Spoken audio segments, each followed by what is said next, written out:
ஆண்டவர் இயேசு கிறிஸ்து கரையிலிருந்து பாருங்கள் அக்கறைக்கு போவோம்னு சொல்லிட்டு கூட்டு போறாரு. அங்க காற்றும் கடலும் என்ன பண்ணுது? இவரு படுத்துக்கிட்டு இருக்கிறார். நாங்க சாக போறோம் ஆண்டவரே. இங்க இயேசு கிறிஸ்து படுத்துக்கிட்டு இருக்கிறார். நாங்க சாக போறோம் ஆண்டவரே, உமக்கு கவலை இல்லையா அப்படின்னு உடனே, ஏன் பயப்பட்டீர்கள் அற்ப விசுவாசிகள், இறையாதே, அமைதலா இறைன்னு ஆண்டவர் சொல்றாரு.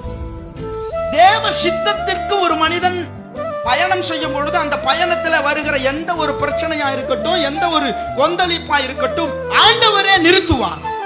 அல்லேலூயா.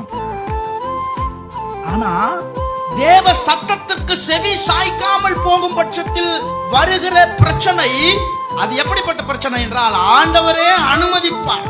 அல்லேலூயா. இன்றைக்கு நமக்கு வருகிற விடப்பட்ட நம் வாழ்க்கையில் இருக்கிற கொந்தளிப்புக்கு காரணம் தேவ சத்தத்திற்கு பயணம் செய்வதால் வருகிற கொந்தளிப்பா, அல்லது தேவ சன்னிதானத்தை விட்டு விலகினதால் வந்த கொந்தளிப்பா? ஜெபிக்கிறவனுக்கும் பிரச்சனை வரும், ஜெபிக்காதவனுக்கும் பிரச்சனை வரும். ஆனால் ஜெபிக்கிறவனுக்கு வர பிரச்சனை அதட்டப்பட்டு அமைதலாக்கப்படும். ஜெபிக்காதவனுக்கோ பிரச்சனை இன்னும் அதிகமாய் உருவாக்கப்படும். அல்லேலூயா. இன்றைக்கு நீங்களும் நானும் தேவ சமூகத்தை விட்டு விலகினதினால் பிரச்சனை வரும்னு சொன்னா, இன்றைக்கே நாம தேவ சமூகத்துல திரும்ப திரும்ப கடவோம்.